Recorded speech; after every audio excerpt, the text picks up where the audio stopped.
네, 안녕하세요. 텐트플레이 권혜연입니다.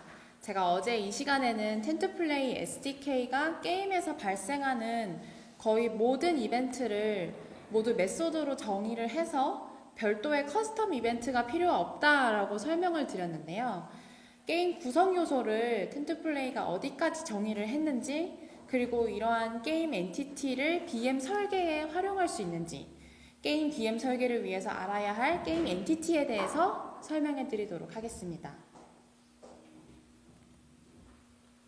일단 먼저 미리 말씀드리지만 게임 BM을 설계하는 방법에 대해서 아주 혁신적인 방법 이런 걸 알려드리는 세션은 아닙니다. 하지만 다양한 BM 설계를 위해서 고민할 수 있는 게임 내에서의 여러 가지 포인트들을 소개해 드리려고 합니다.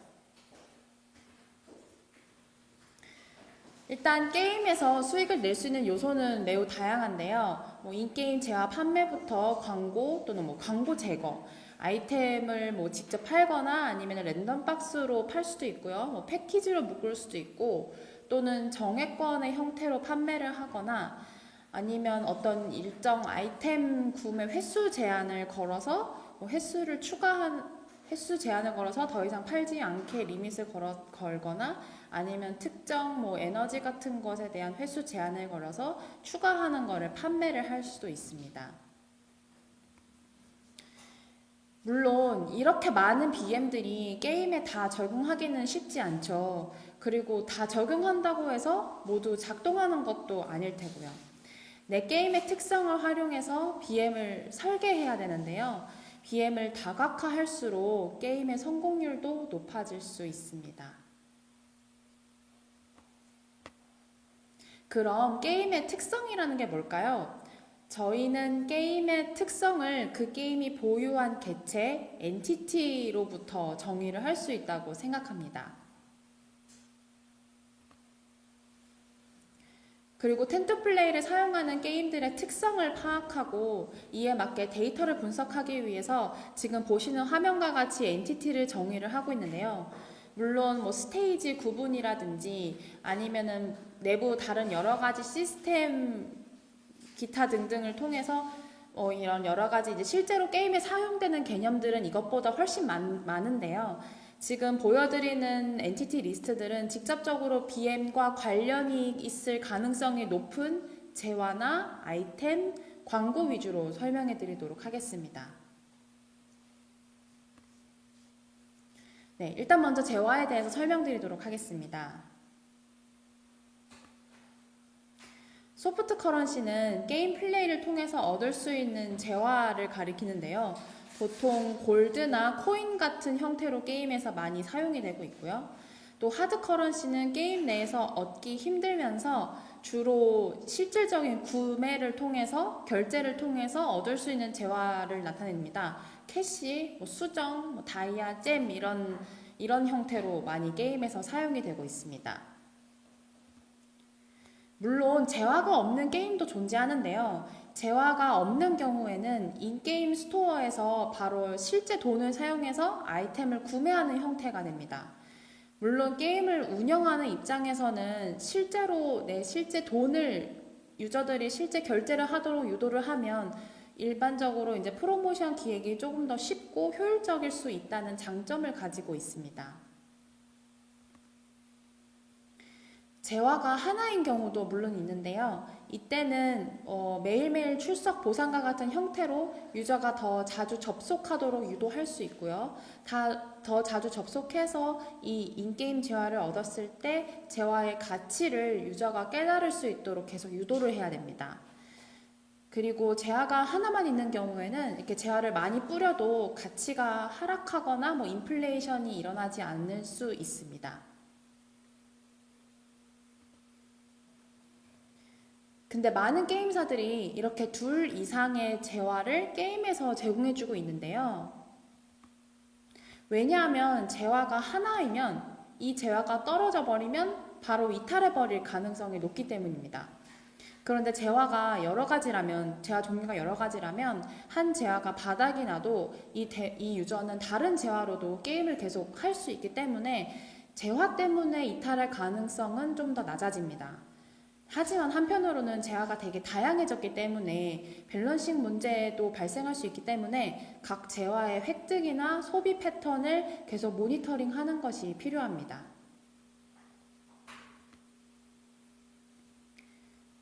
게임 플레이를 지속하기 위한 에너지도 재화의 한 종류로 속하는데요. 잔존율을 높이기 위해서 유저들을 예정된 시간에 접속하게 하거나 참여하도록 하는, 그렇게 유도하는 역할을 하고 있습니다. 뭐 예를 들어 이제 일정한 시간에 하나씩 쌓이는 하트 같은 경우는 이제 플레이어가 해당 시간 동안 정확히는 한 판 이렇게 플레이를 할 수 있도록 에너지를 계속 제공해주고 있는 셈이죠. 그리고 이러한 에너지 재화를 유저들이 어떻게 사용하는지, 어떻게 획득하는지 사용 패턴 같은 것들을 살펴본다면 유저들의 플레이 패턴을 좀 더 이해하는 데 도움이 될 수 있습니다.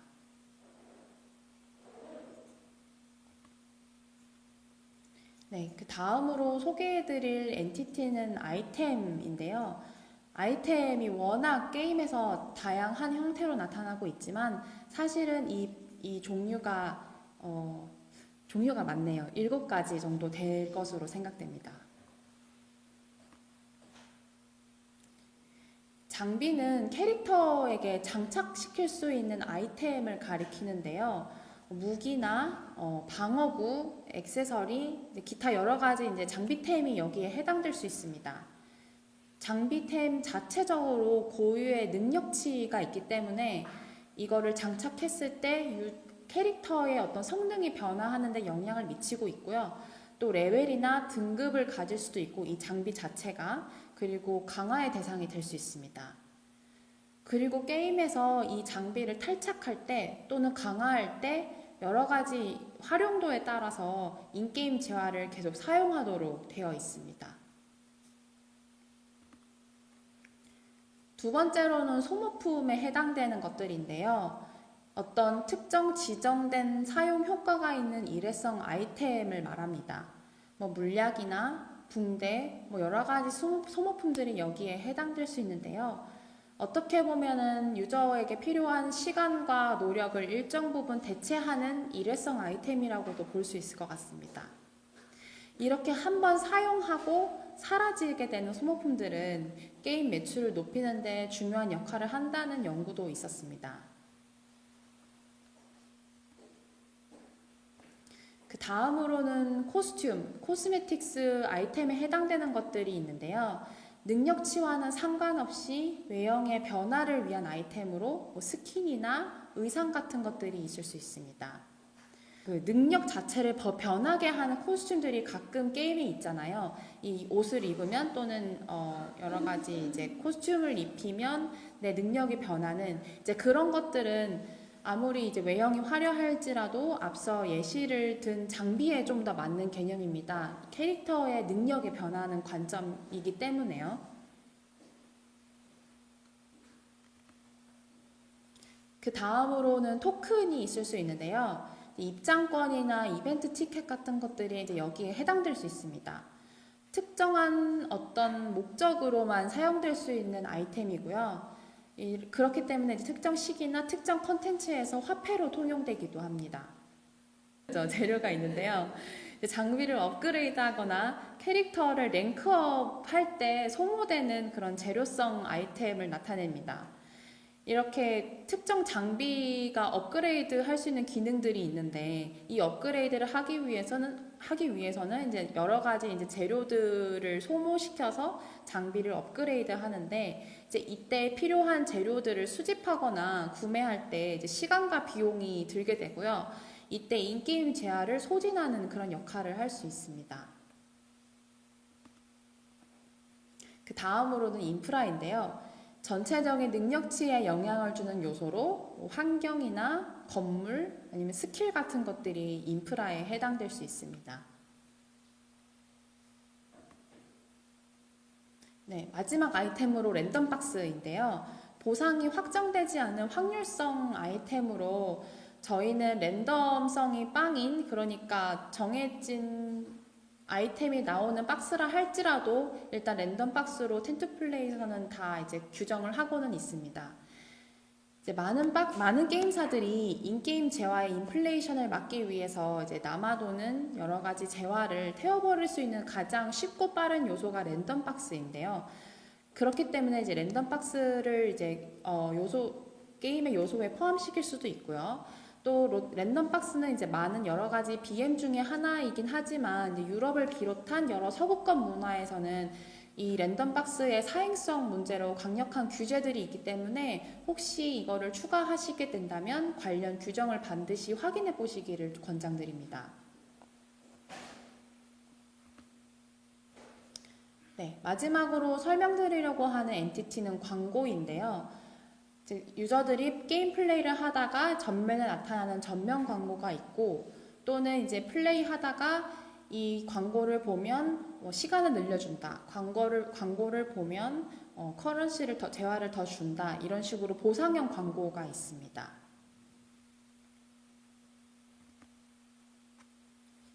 네, 이렇게 게임 내에서 존재할 수 있는 다양한 엔티티에 대해서 다뤄봤는데요. 이 중에서 내 게임에 존재할 수 있는 엔티티와 또 그렇지 않은 엔티티들을 구분하고 거기에 맞는 이제 BM을 설계하는데 참고를 하실 수 있습니다. 그리고 이 엔티티를 바탕으로 이제 BM을 설계할 수 있는 가장 쉬운 예시로는 아마 광고에서는 광고 제거 패키지가 될 것 같은데요. 예를 들면 주의해야 될 점은 광고 제거 패키지를 만들 때 적정한 가격을 매겨야 된다는 겁니다. 광고 제거 없이 내 게임을 설치하고 광고를 봤을 때 유저들로부터 얻을 수 있는 기대할 수 있는 수익을 한번 산정해보고 이를 광고 제거 패키지화 했을 때 어느 정도로 하면 좋은지를 한번 직접 계산해 보시는 게 좋을 것 같습니다. 또는 일정 기간 동안 매일매일 재화나 토큰을 얻을 수 있는 구독 패키지 같은 거를 이제 재화를 구독 패키지 형태로 만들어서 정액권을 판매하는 방법도 있을 것 같고요. 아니면은 재화 자체를 판매하고 또 할인 행사를 하는 경우도 많죠. 방치형 게임 같은 경우는 이런 재화를 오프라인 보상도 해주기 때문에 다시 돌아오도록 해주는 잔존율을 높이는 데 도움을 주는 그런 역할도 하고 있습니다. 여러 가지 이제 아이템 종류들이 있는데 이 아이템들을 이제 묶어서 뭐 패키지로 판매를 할 수도 있고요. 또는 이제 여러 가지 장비나 아이템, 소모품, 재료, 랜덤 박스들을 이제 보관해야 되는 그런 공간들이 있을 텐데 이 공간들을 BM으로 설계할 수도 있습니다. 뭐 예를 들면 이런 것들을 축적해 놓는 공간을 한정해 놓고 이 공간을 더 늘리고 싶으면 인앱 결제를 하도록 그렇게 하는 방법도 있고요. 또는 이 공간을 한정해 놓고 이거를 늘릴 수 있는 방법은 없지만 이 안에 있는 재화를 빨리빨리 사용할 수 있도록 이 안에 있는 아이템을 빨리 사용할 수 있도록 유도하는 방법 또는 유도할 때 뭐 광고를 보게 하거나 인앱 구매를 통해서 안에 재화를 빠르게 소진할 수 있게 하는 그런 BM도 있습니다. 네, 이렇게 내 게임에 어떤 엔티티가 있는지 살펴보고 각 엔티티의 특성에 맞게 다양한 BM 접근 방식들을 제공할 수 있는데요.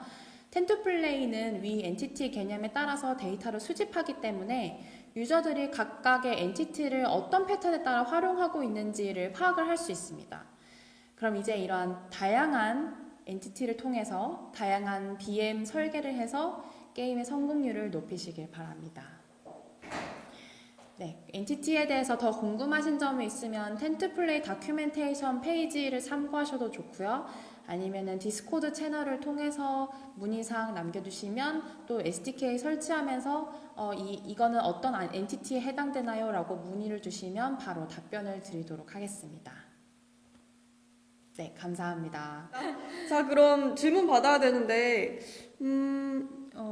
네, 여기 오태정님이 랜덤박스 좋네요. 그런데 랜덤박스의 확률도 설정 가능한가요? 라고 질문을 주셨는데 설정 가능한가요? 저희를 통해서 설정하는 건 아니고요. 이제 자체적으로 게임을 개발을 하실 때 확률을 설정을 해서 어떤 확률에 따라서 뭐 아이템이 나오도록 이제 그런 식으로 시스템을 설계를 하시면 되고요. 저희가 제공해 드릴 수 있는 건 그 확률에 따라서 정말 유저들이 얼마나 아이템을 획득했는지 아이템 드랍률 같은 것들을 확인을 하면은 이게 정말 지금 밸런스가 잘 잡혀 있는지 아니면은 약간 내가 의도했던 거랑 좀 다른데 이것들을 이제 확인하실 수가 있습니다. 그런 확인하는 작업을 텐트플레이가 도와준다라고 생각하시면 될 것 같아요. 좋습니다.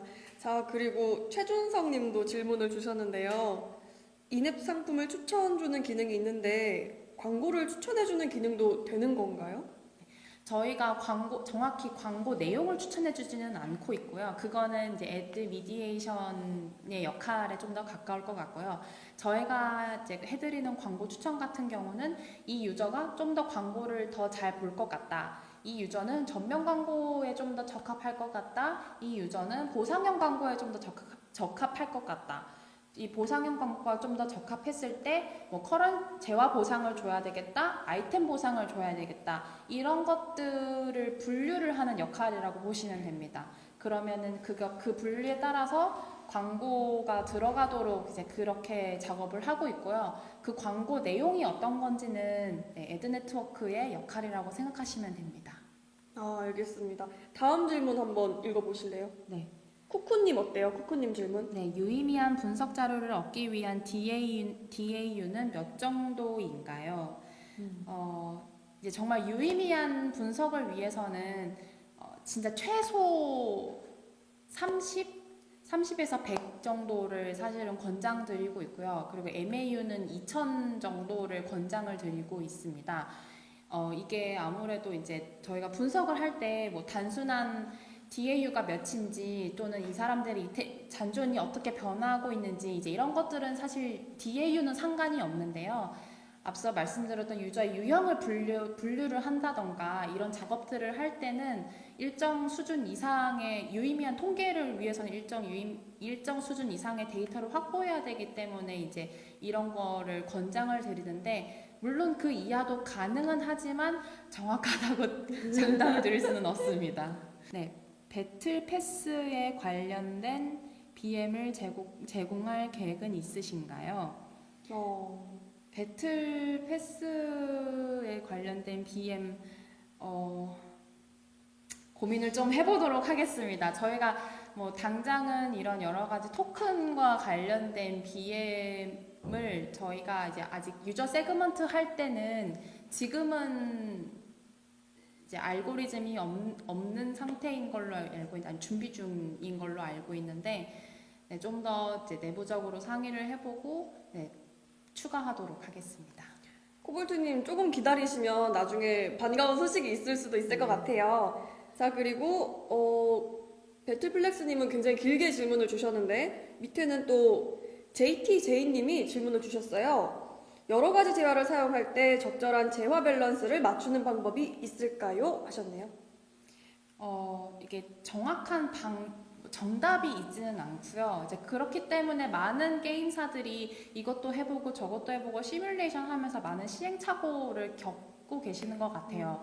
그래서 뭐 어떤 게임사는 재화가 너무 많을 경우에 랜덤 박스 같은 걸로 계속 태워서 없애버리는 경우도 있고 잘 아시는 리니지 M 같은 경우에는 이게 장비를 계속 업그레이드 하도록 여러 가지 장비와 여러 가지 재료들을 풀어서 계속 강화하도록 그 작업을 하게 만드는 게 이제 그 재화 밸런싱의 또 다른 방법 중에 하나이고요.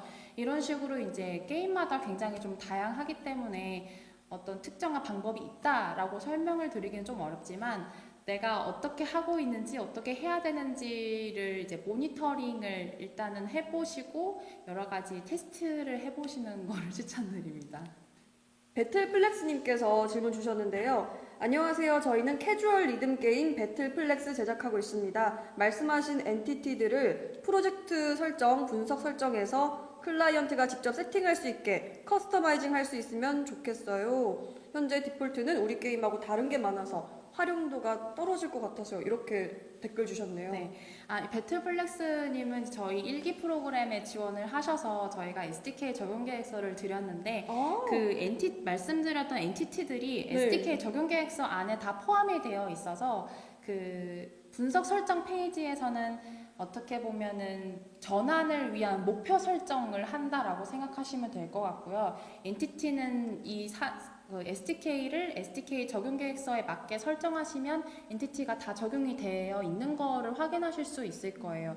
SDK 적용 계획서 보시면 저희가 아이템 카테고리 여러 가지 엔티티를 추가를 해 드렸는데요. 혹시 관련 궁금하신 사항이 있으면 디스코드에 문의를 남겨주시면 저희가 답변 드리도록 하겠습니다. 좋습니다. 배틀플렉스님 질문 감사하고요. 아니, K-스타트업에 가면은 유저 서비스 분석을 또 2기를 신청할 수가 있다면서요? 네, 저희가 2기 모집을 하고 있고요. 아까 말씀드렸던 엔티티를 저희가 다 분류를 해드리고, 그리고 SDK를 내 게임에 맞게 적용할 수 있도록 500만 원 상당의 가치를 하는 그런 SDK 적용 계획서를 작성해서 드리고 있으니까요. 12월 7일까지 모집을 하고 있습니다. 많은 신청 부탁드립니다. 여러분, K-스타트업에서 12월 7일까지 신청 가능합니다. 굿! 그리고 김현철 님도 지금 댓글 주셨는데요. 텐트플레이의 인공지능 플레이어 클라우드 테스트가 준비 중으로 되어 있는 것을 봤습니다. 좋은 기능들이 계속 붙고 있는 것 같아서 기대가 많이 됩니다 하셨어요. 네, 감사합니다. 인공지능 감사합니다. 플레이어 같은 경우는 내년 정도 베타 런칭을 할 계획이고요. 말 그대로 안에서 AI 대전할 AI 상대를 유저의 레벨에 맞는 인공지능 봇을 개발을 하고 있습니다. 좋습니다. 김현철님 코멘트 감사합니다. 일단 올해 웨비나는 저희가 11월 이번을 마지막으로 하고 있고요. 내년에도 또 도움이 되는 많은 웨비나를 준비를 하고 있으니까 내년도 잘 부탁드립니다.